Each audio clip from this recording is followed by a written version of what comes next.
ನಾವಿಲ್ಲಿಗೆ ಬಂದಿದ್ದು ಸತ್ಯದ ಪರವಾಗಿ ನಾವಿದ್ದೇವೆ ಅಂತ ಹೇಳಿ ತೋರಿಸೋದಕ್ಕೆ, ಧರ್ಮದ ಪರವಾಗಿ ನಾವಿದ್ದೇವೆ ಅಂತ ಹೇಳಿ ನಿಂತ್ಕೊಳ್ಳೋದಕ್ಕೆ, ಷಡ್ಯಂತ್ರ ಮಾಡಿರೋರಿಗೆ ಶಿಕ್ಷೆ ಆಗಬೇಕು ಅಂತ ಆಗ್ರಹಿಸೋದಕ್ಕೆ. ಕೆಲವರು ಹೇಳಿದ್ರು ಬಿಜೆಪಿಯವರು ಧರ್ಮಸ್ಥಳದ ವಿಚಾರದಲ್ಲಿ ರಾಜಕಾರಣ ಮಾಡ್ತಿದ್ದಾರೆ ಅಂತ ಹೇಳಿ. ಅವ್ರಿಗೆ ನಾನು ಹೇಳಕ್ ಬಯಸ್ತೇನೆ, ಭಾರತೀಯ ಜನತಾ ಪಾರ್ಟಿಯ ಪ್ರತಿಯೊಬ್ಬ ಕಾರ್ಯಕರ್ತ, ಪ್ರತಿಯೊಬ್ಬ ನಾಯಕ ರಾಜಕಾರಣಕ್ಕೆ ಬಂದಿರೋದೇನೆ ಹಿಂದುತ್ವದ ರಕ್ಷಣೆಗಾಗಿ, ಧರ್ಮದ ರಕ್ಷಣೆಗಾಗಿ. ಅದಕ್ಕಾಗಿ ಧರ್ಮಸ್ಥಳಕ್ಕೆ ಬಂದಿದ್ದೇವೆ. ಹಿಂದುತ್ವದ ರಕ್ಷಣೆ ಆಗಬೇಕು ಅಂತಾನೆ ಧರ್ಮಸ್ಥಳಕ್ಕೆ ಬಂದಿದ್ದೇವೆ. ಧರ್ಮದ ಪರವಾಗಿ ನಾವಿದ್ದೇವೆ ಅಂತಾನೆ ಧರ್ಮಸ್ಥಳಕ್ಕೆ ಬಂದಿದ್ದೇವೆ. ಹಿಂದೂಗಳನ್ನ ಒಡೆದಾಡಿ ಮನೆ ಹಾಳು ಮಾಡುವ ರಾಜಕಾರಣವನ್ನ ನಾವು ಯಾವತ್ತೂ ಮಾಡಿಲ್ಲ.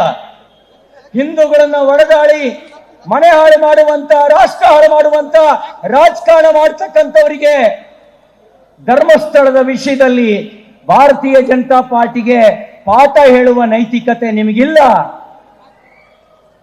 ನಾನು ಕೇಳಲಿಕ್ಕೆ ಬಯಸ್ತೇನೆ, ಮಾನ್ಯ ಮುಖ್ಯಮಂತ್ರಿಗಳೇ, ನೀವು ಯಾರ ಮಾತನ್ನು ಕೇಳಿ SIT ರಚನೆ ಮಾಡಿದ್ರಿ? ಸೌಜನ್ಯಳಿಗೆ ನ್ಯಾಯ ಕೊಡಿಸ್ಬೇಕು ಅಂತ SIT ರಚನೆ ಮಾಡಿದ್ರ? ಯಾರ ಮಾತನ್ನು ಕೇಳಿ SIT ರಚನೆ ಮಾಡಿದ್ರಿ? ನಿಮ್ಮೊಬ್ಬ ಸಚಿವ ಹೇಳಿದ್ರು, ಜಿಲ್ಲಾ ಉಸ್ತುವಾರಿ ಸಚಿವ, ಎಡಪಂಥೀಯ ಸಂಘಟನೆಗಳ ಮಾತು ಕೇಳಿ ನಾವು SIT ರಚನೆ ಮಾಡಿದ್ವಿ ಅಂತ ಹೇಳಿ. 21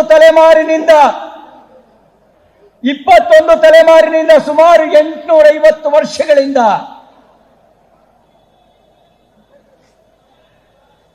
ದೈವ ಭಕ್ತಿಯ ಮೂಲಕ ದೇಶ ಸೇವೆಯನ್ನ ಮಾಡ್ತಾ ಇರ್ತಕ್ಕಂಥ, ಸಾಮಾಜಿಕ ಪರಿವರ್ತನೆಯನ್ನ ತನ್ನ ಮನೆಯಿಂದಲೇ ಪ್ರಾರಂಭಿಸಿದಂತ, ಸಾವಿರಾರು ಕೆರೆಗಳನ್ನ ಪುನರ್ ನಿರ್ಮಾಣ ಮಾಡಿದಂತ, ಸಾವಿರಾರು ದೇವಸ್ಥಾನಗಳನ್ನ ನಿರ್ಮಾಣ ಮಾಡೋದಕ್ಕೆ ಧನ ಸಹಾಯ ಮಾಡಿದಂತ,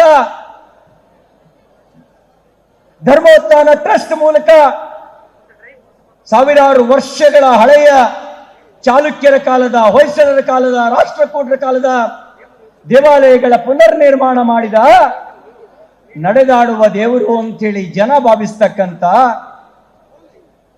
ಧರ್ಮಾಧಿಕಾರಿ ವೀರೇಂದ್ರ ಹೆಗಡೆಯವರು ಮತ್ತು ಅವರ ಕುಟುಂಬಕ್ಕೆ ಅಪಪ್ರಚಾರ ಮಾಡ್ತಾ ಬಂದ್ರಲ್ಲ, ಆ ಸಂದರ್ಭದಲ್ಲಿ ಒಂದು ಸರ್ಕಾರವಾಗಿ, ಮುಖ್ಯಮಂತ್ರಿಯಾಗಿ ನೀವೇನು ಮಾಡಿದ್ರಿ ಅಂತ ಕೇಳಲಿಕ್ಕೆ ಬಂದಿದ್ದೇವೆ.